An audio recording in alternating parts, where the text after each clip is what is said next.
akeza rutiyomba aturamye mu kibido cya litiro 200 cyari cyuzuye amazi, umutwe wari hasi mu ndiba, amaguru hejuru mu nguni. Mukuru wanjye amaze gusobanura uko byagenze, ariko niko bigaragara aho yamusanze. Hari ibintu bibiri: kuba ari aksida yabaye cyangwa ari aksida yatejwe ku mpamvu zindi. Ndabivuga kubera ko hari byinshi biri kuvugwa na social media, ariko aramutse hari uwo waba warakoresheje aksida, umwana wo muri iyi myaka, umumarayika, umuziranenge, akayimukoresha, Imana ni nyembabazi, nta cyaha itababarira ku buryo ibasha no kubabarira uwaba wakoze ibi. Ariko turacyari mu nzira ijya mu ijuru, turacyari ku isi. Kuri ni uko twebwe ababyeyi b'uyu mwana cyangwa imiryango ya bugufi twabasha gutangaza kurusha uko biri kuvugwa hirya no hino. Umwana rero nk'uko yabaga hose, yazamutse kuwa 4 aje ku ishuri. Twari twamuboneye ishuri ryiza kuko yegereye aho papa we atuye. Yari umumararungu cyane, mbega twe mu rugo tugize igihombo gikomeye kuko hari abana bangana nawe yakundaga kuharuhukira inshuro nyinshi. Nubwo vakansi yarayimaze iwacu mu rugo mutahana ku cyumweru, ndibuka ko namugejeje mu nzira mugurira akantu, ahita ambwira ngo unkoreye surprise nanjye nzaguheza. Wagira ngo twe tuzi ko azatuvamo kare kuko yafashe video nyinshi, dufite video nyinshi zirenga, aririmba indirimbo zitandukanye. Tubuze umuziranenge, tubuze umumararungu. Keza bakigenda yaratubwiye ati, ese mwari mubizi ngiye muri Amerika, ngo ariko ubwo ningaruka muzabahamagara kuri video call mbabaze icyo mushaka mwese nyibazanire. Ibi ntabwo byagenze neza, ntabwo yagarutse. Gasaro TV.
Yeah.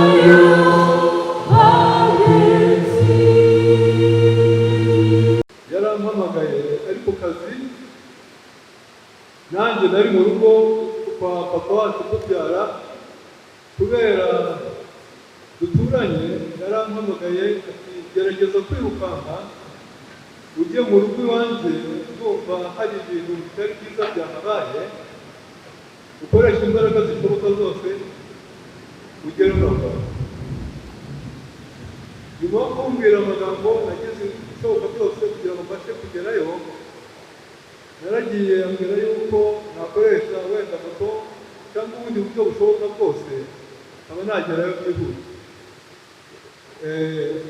nakoze ibyo yarambwiye ndagenda ngeze mu nzira akomeje kumpamagara bigeze aho ngo ntangira kwirukanka ariko ku mahirwe make uko nahindukiraga nareba inyuma moto zangiyeho zose zabaga zihetse abagenzi narinze ngerayo ku buryo nambaye kambambiri byageze no mu nzira nkuramo inkweto ntangira kwirukankanyisha ibirenge bye nagezeyo mu rugo nsanga igipangu kirafunze gerageza gukora kuri sone maze kuyikoraho bwa mbere ndategereza iminota by'ibiri sinakumva umuntu uri kuza kunyingurira ngongera nkora nsanga igipangu kirafunze ngongera ndasona ubwa kabiri nsomye ubwa kabiri nyuma y'umunota nk'umwe numvise umuntu ari kuza ibirenge by'umuntu aza aganisha kuri porotari ariko hagati nyuma y'uwo muntu gutinda yari nagerageje kureba ku gipangu nshakisha ahantu hagufi ndetse ko nabasha no gusimbuka mu buryo bw'imbere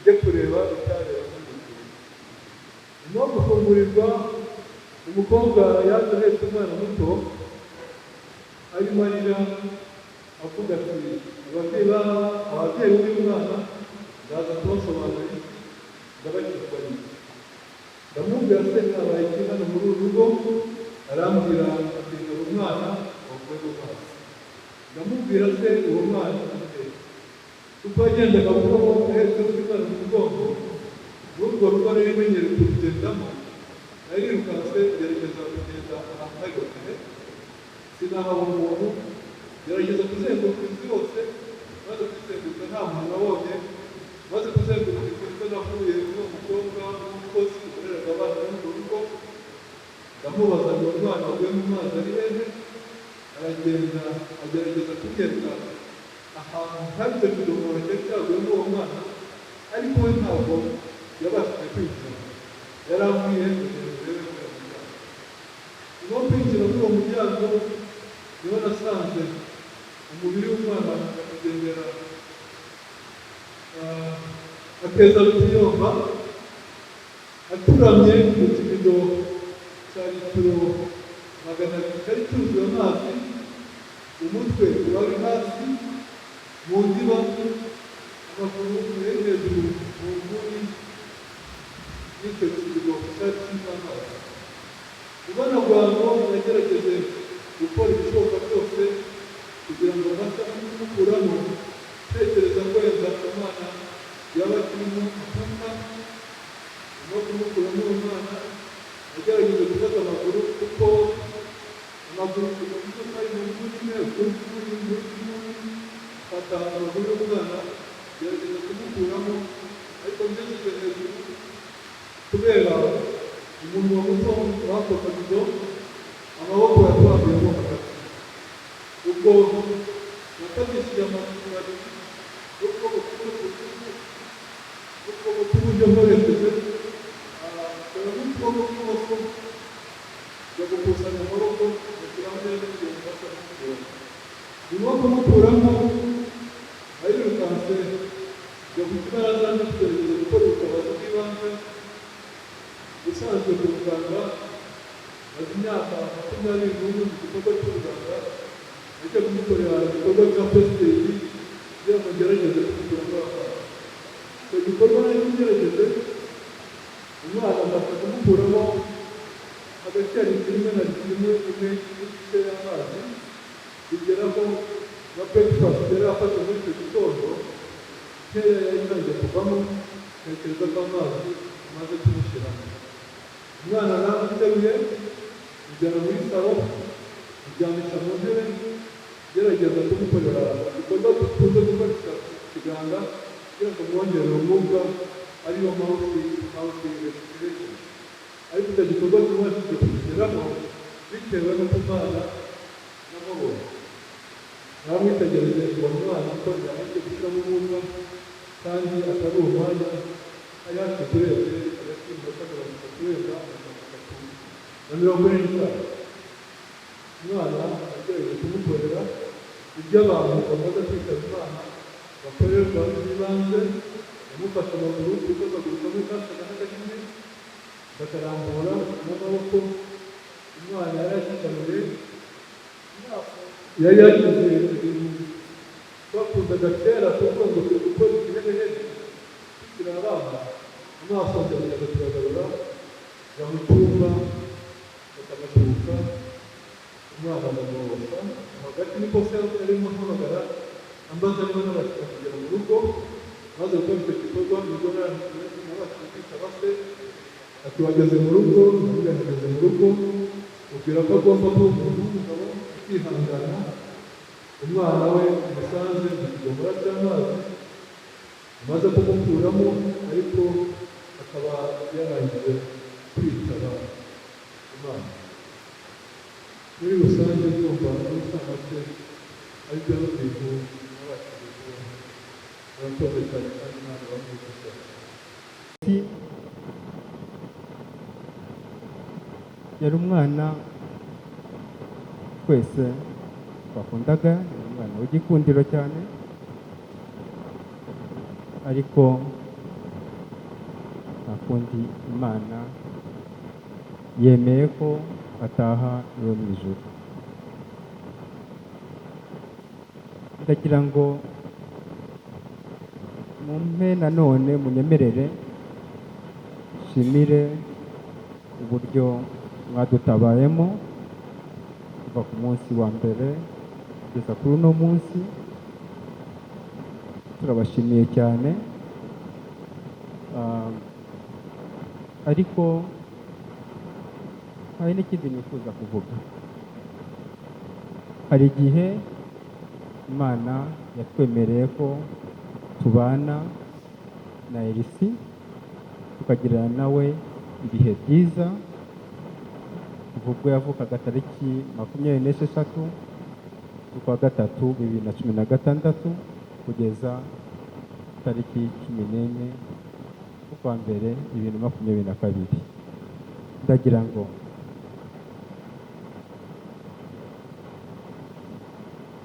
mukuru wanjye amaze gusobanura uko byagenze, ariko niko bigaragara aho yamusanze.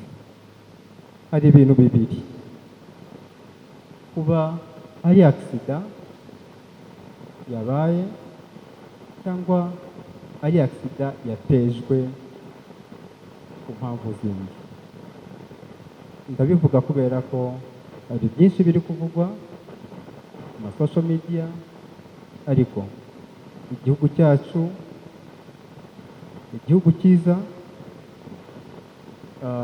gifite inzego zifite ubushobozi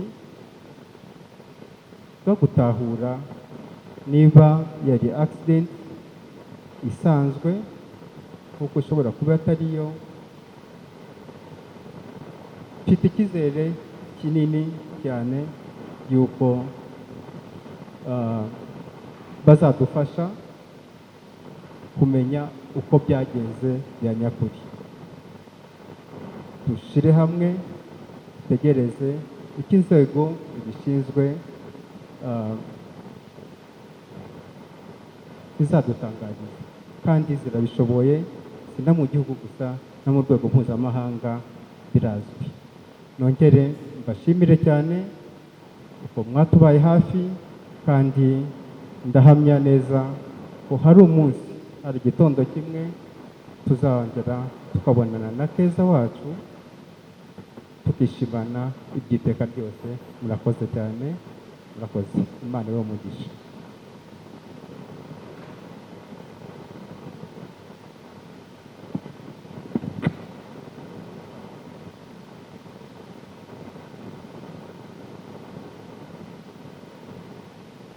Barakoze. Nasabye Fulgence abantu yambwiye ko baza bakicara hano kugira ngo twihute. Fulgence ari hehe? Mwiwe mwicaye aho hafi. reka na mushiki wa Glorie aricyo yashaka kuvuga mu minota mikeya, hanyuma tubakire mama Elisa. ese ashimwe. Mpagaze hano nka nyirasenge wa Akeza Rutiyomba LC. Ijambo ry'Imana ritubwira ngo mu bihe byose tujye dushima, hatagira umuntu utungurwa. Rero mu gihe mpagaze hano nkaba nashasha kuvuga ngo nshimiye Imana hejuru y'agahinda mfite impamvu zo gushima. Ndashimira Imana ko Imana yabashije kuduha umwana w'umukobwa nk'uyu nguyu, umwana mwiza imbere n'inyuma. Hari umuntu wabwiye inshuti ye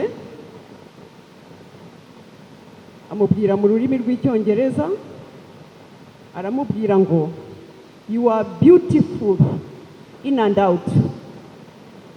Ati uri mwiza imbere n'inyuma. Hari igihe ushobora kubaho igihe kirekire ukabaho nabi, hari igihe niba ushobora kubaho igihe kigufi ukabaho neza.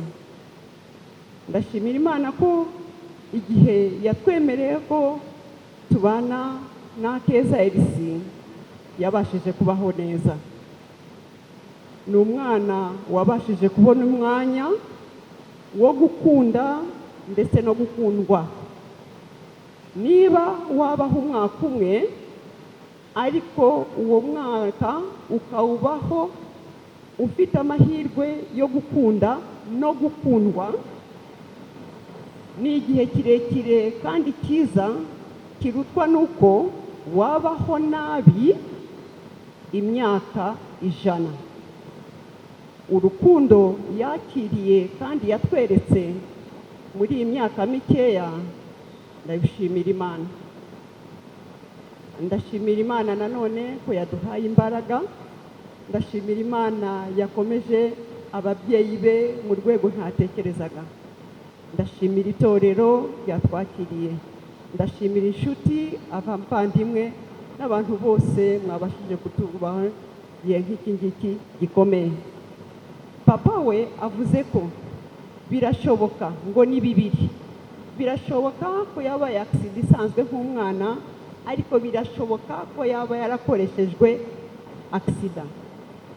Mu by'ukuri haramutse hari uwo waba warakoresheje accident, umwana wo muri iyi myaka, umumarayika, umuziranenge akayimukoresha, Imana ni nyembabazi, nta cyaha itababarira ku buryo ibasha no kubabarira uwaba wakoze ibi. Ariko turacyari mu nzira ijya mu ijuru, turacyari ku isi. Imana irababarira ariko ku isi turahanwa. Ashobora kuzabaho nabi ndetse cyane. Ndabashimiye cyane. Se yongeye kutubwira yuko dufite ubutabera, dufite igihugu gikora ndetse bateye imbere. Haba hari uwo muntu tuzamumenya, azafatira umwanzuro, kuko Keza imiryango yose yavutsemo yavutse mu miryango imwitayeho, imukunda, igihugu gikunze abacyo. Ibyo ari byo byose azahanwa. Imana ibahe umugisha, dukomeze dukomere. Murakoze. Na mbere mbanje gushima Imana kuko nta kintu na kimwe kiba kitari mu mugambi w'Imana, kandi ibintu byose bibaho Imana ntacyo ikorera guhomba. Jewe ndi mama w'uyu mwana, uruhande rumwe turabaye kuko agiye akiri mutoya, ariko urundi ruhande nge nejejwe ko agiye akiri umuziranenge. Twese uko tukaba twishimye ko asinziriye azazuka ubugingo buhoraho. Rero ikindi kintu ushobora kuba navuga, amahirwe y'uyu mwana yagize kuva yavuka kurinda yigendeye, yahawe urukundo n'imiryango yose, abe kwa papa, abe kwa mama. Yabaye umwana ukuze, aho ashatse niho yabaga, agasura papa, akaba kwa mama, twese yabaga mu miryango yombi. Ibi ngibi mbivugiye wenda amakuru ari gucicikana hirya no hino ku mbuga nkoranyambaga. Mu by'ukuri ukuri ni uko twebwe ababyeyi b'uyu mwana cyangwa imiryango ya bugufi twabasha gutangaza kurusha uko biri kuvugwa hirya no hino. Umwana rero nk'uko yabaga hose, yazamutse ku wa 4 aje ku ishuri.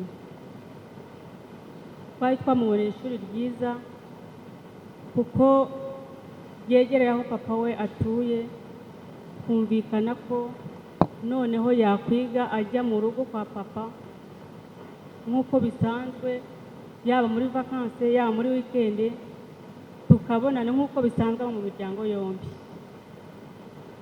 Ikinejeje ni uko ubwo ku wa 4 twari turi ku ishuri ry'umwana, twembi nk'ababyeyi be, tubasha kuganira bwa nyuma. Aranyongorera ambwira ati, mama, wowe na papa ndabakunda cyane. Ndamubwira ati, natwe turagukunda. Ubwo turangiza ibyo twakoraga ku ishuri, atahana na papa, nanjye ndamanuka. Aransezera ambwira ati, tuzabonana ku isabato. Ku wa 5 rero nibwo numvise inkuru imeze gutya. Mu by'ukuri rero uko byagenda kose ntabwo nabura gushima Imana kuko ari umugambi wayo. Ikindi nagereka ni uko ubutabera bw'u Rwanda tubwizeye. Nk'uko byakomejwe kuvugwa, birashoboka ko ari agisida wenda yabayeho ntawe uyiteje, cyangwa se ikabaho hari umuntu wabigizemo uruhare. Twizeye ubutabera, nubwo byaba ari umuntu wabikoze bikagaragara ko byakozwe n'uwo muntu, ni ukuvuga ngo sinamuciraho iteka kuko Kristo aracyari ku ntebe y'imbabazi. Yesu ashobora kuba ashaka ko uwo muntu gukizwa kwe bica mu rupfu rw'uyu mwana. Yesu aracyari ku ntebe y'imbabazi. Yagiye ari umumarayika, bishobora ko n'uwo wabikoze niba hari koko bazahurira mu ijuru, kuko Imana, kalendari y'Imana itandukanye n'iy'abantu. Kuko Imana yavuze ngo ibyo nibwira bitandukanye n'ibyo mwibwira, n'inzira zanjye zihabanye n'izanyu. Uwikunda ifite aho imunyuza kugira ngo izamubone. Ubwo rero ibisigaye bashimiye ko mwatabaye twese ko muri aha ngaha. Imana ibahe umugisha. Ubundi ikizami gisigaye cyangwa se umukoro twebwe ababyeyi be ni uguharanira ko atazazuka ngo atubure, ko natwe twazabonana ku gitondo kimwe cy'umuzuko, Kristo abaye aje twarasinziriye cyangwa turi bazima, tukazongera kubonana n'umwana wacu. Ibisigaye ni ubutabera buzabikora, ubwo natwe dutegereje kumva igisubizo. Murakoze, Imana ibahe umugisha. Kugira ngo Keza inshuro nyinshi vakansi yose yabaga ari iwacu mu rugo, niwe wari uhetinze korali y'iwacu mu rugo, yari animateri wayo, kugira ngo tubuze umukoraliste wajyaga dutoza. Turiya videwo twose twaciye ku mbuga nkoranyambaga ni abantu bo mu rugo bajyaga bamufotora. Yari umumararungu cyane, mbega twe mu rugo tugize igihombo gikomeye kuko hari abana bangana nawe yakundaga kuharuhukira inshuro nyinshi. Nubwo vakansi yarayimaze iwacu mu rugo, mutahana ku cyumweru. Ndibuka ko namugejeje mu nzira mugurira akantu, ahita ambwira ngo unkoreye surprise nanjye nzagutunga.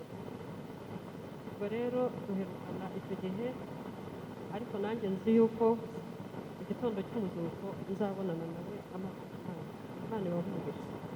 Ndi umuturanyi wa mama Keza. Keza twari tumaranye imyaka ine. Keza yari umwana utangaje, yari azi amazina y'ababyeyi be, azi nimero za telefone, azi buri kimwe cyose. Ntabwo yari ameze nk'umwana ufite imyaka, iyo yari afite imyaka 5. Yari umunyabwenge cyane. Indirimbo z'Imana yakundaga itorero ry'Abadivantiste bakoze, kuba nabo bahabaye kuko yarabakunze mu gihe yari akiriho. Imana yamutije ukuguru. Keza rero yari umumararungu. Yazaga mu rugo akakwaka telefoni, ziriya videwo zose yabaga yazifatiye. Umwanya wose yabonaga yagomba kuririmbira akaririmbo, akakanabika. Wagira ngo twe tuzi ko azatuvamo kare, kuko yafashe videwo nyinshi, dufite videwo nyinshi zirenga, aririmba indirimbo zitandukanye. Tubuze umuziranenge, tubuze umumararungu. Keza bakigenda yaratubwiye ati, ese mwari mubizi ngiye muri Amerika, ngo ariko ubwo ningaruka muzabahamagara kuri video call mbabaze icyo mushaka mwese nyibazanire. Ntabwo byagenze neza, ntabwo yagarutse. Ikindi Keza yari yatubwiye ati ngiye nzaba Miss, ati ubu ndimo kwitoza gukora siporo n'ibiki byose nkaba Miss. Ikintu kimbabaje bishoje atabigezeho. Ikindi yaravuze ati, ariko uzi ko nzaba umusitari nimara kuba Miss, nzajya nkora ibikorwa mbe Miss nyine mbe umusitari. Ikimbabaje kurushaho ni uko Keza avuzwe yatashye. Wenda sinzi Imana uburyo yabicishijemo, ariko nabibonaga Keza ari ahantu hose, nibaza se Imana nayo ireba ikintu wenda kizaku wifuzaga kigasohora utanakibona. So Keza dusigiye irungu. Yari umunyabwenge cyane, kuva nabaho niwe mwana wa mbere nawe ufite ubwenge urenze ku myaka ye, ku buryo ikintu cyose wamubazaga yabaga akizi, kandi ari umunyesuku. Yari umunyesuku, ntabwo yajyaga atinda mu myenda ngo kwa kundi umwana yiyanduje we yahitaga ayikuramo. Kandi yari azi mama we yari yaramureze neza, yari afite ikinyabupfura, azi n'ukuntu ibintu byose bigenda ku murongo.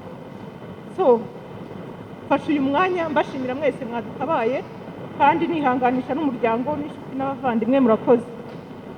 Imana ni nziza ibihe byose. Imana ni nziza, niyo kamere yayo.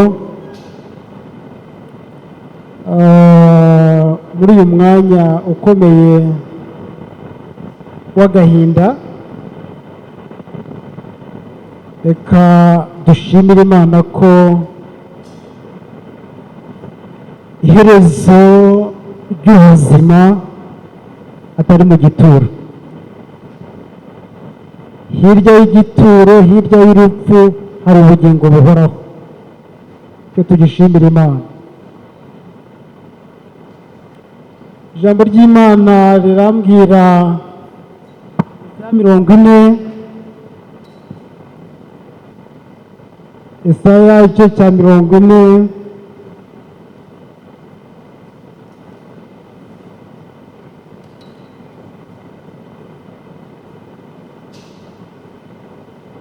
umurongo wa 6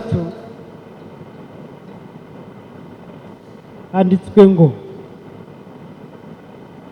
ijwi ryaravuze riti rangurura, maze habaho ubaza ati ndarangurura iki? Vuga, rangurura, ese ndavuga iki? Vuga uti, bwira abantu uti abantu bose bameze nk'ubwatsi, n'ubwiza bwabo bumeze nk'uburabyo. Ubwatsi buraraba, uburabyo bugahunguka. Ni ukuri abantu ni nk'ubwatsi. Ubwatsi buraraba, uburabyo bugahunguka, ariko ijambo ry'Uwiteka rizahoraho iteka ryose.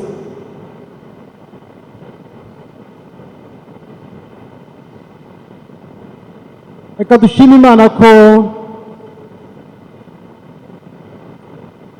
Keza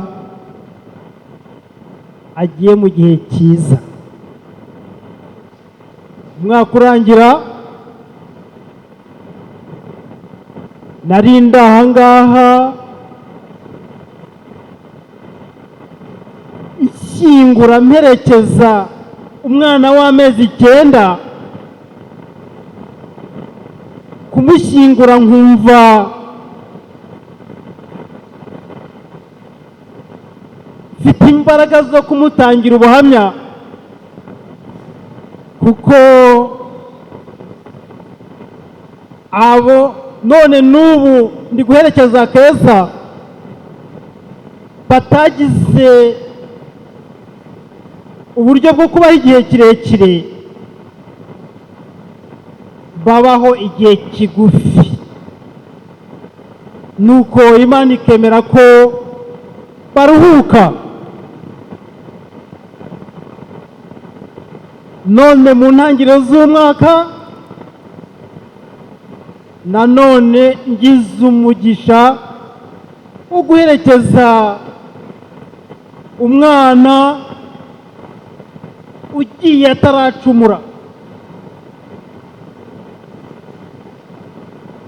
Aha rero nubwo ari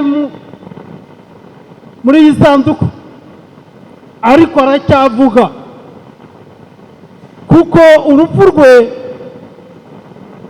rutumye abantu bangana namwe muzi imbere y'Imana ngo mwumve ijambo ry'Imana. Uyu turaza kubona ibye, ariko wowe umunyabwenge Salomo mu mubwiriza igice cya 9:5 yavuze ijambo rikomeye. Yaravuze ati abazima bazi ko bazapfa, ariko abapfuye ntacyo bakizi. Uyu ntacyo azi, ntabwo turi kubwira Keza, ahubwo ngo shyire ijuru urangurura, bwira aba bantu bose ubabwire yuko bameze nk'ibyatsi, ubabwire yuko ubwo bwiza bujya bunabacumuza bumeze nk'uburabyo, kandi ubwatsi buraraba. Iyo burabye igikurikiraho uburabyo burahunguka, ubwo umuntu aba arangije kubaho. Nshuti yanjye, ndagira ngo nkubwire yuko ijambo ry'Imana rikubwira yuko umuntu ku isi ni uw'igihe gito, ariko nuko akavaho. Ijambo ry'Imana riratubwira ngo mu byashize batubwira ngo hahirwa abapfa bapfiriye mu Mwami, ngo abo baba baruhutse imiruho n'imihati. Sinzi ndamutse ntunguwe cyangwa uramutse utunguwe, sinzi uko waba ugiye. Uyu nawe utamutangira ubuhamya agiye ari marayika, agira urwango. Ni nacyo Yesu yavuze ati utemera ubwami bw'Imana nk'umwana muto ntabwo azawubamo. Reka rero tumenye ko isaha iyo ari yo yose ubwatsi bwaraba, ubwatsi ngewe bwaraba, ubwatsi wowe bwaraba, wowe wapfa napfa, ariko wawe upfuye ute? Ijambo ry'Imana kandi rirahumuriza umuryango wa Keza muri Zaburi 116 umurongo wa 15 handitswe ngo urupfu rw'abakunzi be ni urw'igiciro cyinshi mu maso y'Uwiteka. Urupfu rw'abakunzi be ni urw'igiciro cyinshi mu maso y'Uwiteka. Nagira ngo mbabwire yuko babyeyi, Keza ni uw'Imana mbere y'uko abo wanyu. Mu bumana bwayo yemeye ko habaho igihe gito kuko watanze ubuhamya yabivuze. Ni nk'ahandi bavuga ngo afashe igihugu atarwanya, kuko ndi umuhamya yuko Yesu agiye kugaruka, Keza akava mu gitura akumva ijwi rye, nuko akazamukana n'abera iki kirere agasanganira umwami. Ahubwo nubwo tubabaye, nubwo turira, ariko Imana iranezerewe. Urupfu rw'abakunzi bayo ni urw'igiciro cyinshi mu maso yandi y'Uwiteka. Gasaro TV.